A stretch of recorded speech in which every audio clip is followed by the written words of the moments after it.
કે 26 મેથી 4 જૂન વચ્ચે રોહિણી નક્ષત્રનો વરસાદ રાજ્યના ભિન્ન ભિન્ન ભાગોમાં થવાની શક્યતા છે। નમસ્કાર મિત્રો, સ્વાગત છે તમારું ગુજરાત ખબર ચેનલમાં। જાણીતા હવામાન નિષ્ણાત અંબાલાલ પટેલ દ્વારા ગુજરાતના હવામાનને લઈને મહત્વની આગાહી કરવામાં આવી છે। ગરમી તેમજ રાજ્યના વિસ્તારોમાં વરસાદ વરસવાને લઈને હજુ પણ આગાહી કરવામાં આવી છે।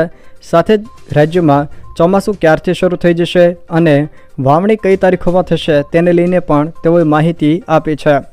રાજ્યના કયા કયા ભાગોમાં આંધી વંટોળ સાથે વરસાદ વરસશે તેને લઈને પણ તેઓએ માહિતી આપી છે। સાથે જ કાચા મકાનના છાપરા ઉડી જાય તેવો વરસાદ વરસશે તેવી પણ તેમણે આગાહી કરી છે। તો આ તમામ માહિતી વિશે વિડીયોમાં આગળ વાત કરીશું, તો છેલ્લે સુધી જોતા રહેજો। તે પહેલાં તમે મારી ચેનલમાં નવા છો તો ચેનલને સબસ્ક્રાઈબ કરી લેજો, જેથી મારા આવનારા તમામ વિડીયોની માહિતી તમારા સુધી પહોંચી શકે। મિત્રો, રાજ્યમાં આજથી ગરમીનો પ્રકોપ વધશે, જેમાં 25 મે સુધી ગુજરાતના ભાગોમાં ગરમી વધશે। અંબાલાલ પટેલના જણાવ્યા અનુસાર તારીખ 20થી લઈને 22 મે સુધી ગુજરાતના કેટલાક ભાગોમાં વાદળછાયું વાતાવરણ રહેવાની પણ શક્યતા છે, જેમાં કેટલાક ભાગોમાં વરસાદ પડી શકે છે।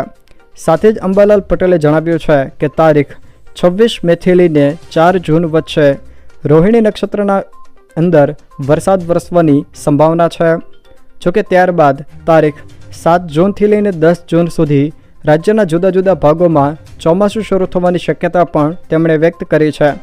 તેમજ તારીખ 14થી લઈને 18 જૂનમાં ભારે આંધી વંટોળ સાથે વરસાદની શક્યતા વ્યક્ત કરી છે, જેમાં આંધી વંટોળના કારણે કાચા મકાનના છાપરા ઉડી જાય તેવો વરસાદ વરસશે તેવી શક્યતા પણ અંબાલાલ પટેલ દ્વારા વ્યક્ત કરવામાં આવી છે। જોકે 25 જૂનથી રાજ્યના મોટાભાગના વિસ્તારોમાં ચોમાસું શરૂ થઈ જશે તેવી માહિતી અંબાલાલ પટેલ દ્વારા આપવામાં આવી છે। સાથે જ મે મહિનાના અંતમાં તેમજ જૂન મહિનાની શરૂઆતમાં બંગાળની ખાડી તેમજ અરબી સમુદ્રમાં પણ ચક્રવાત સર્જાશે તેવી શક્યતા અંબાલાલ પટેલ દ્વારા અત્યારથી જ વ્યક્ત કરી દેવામાં આવી છે।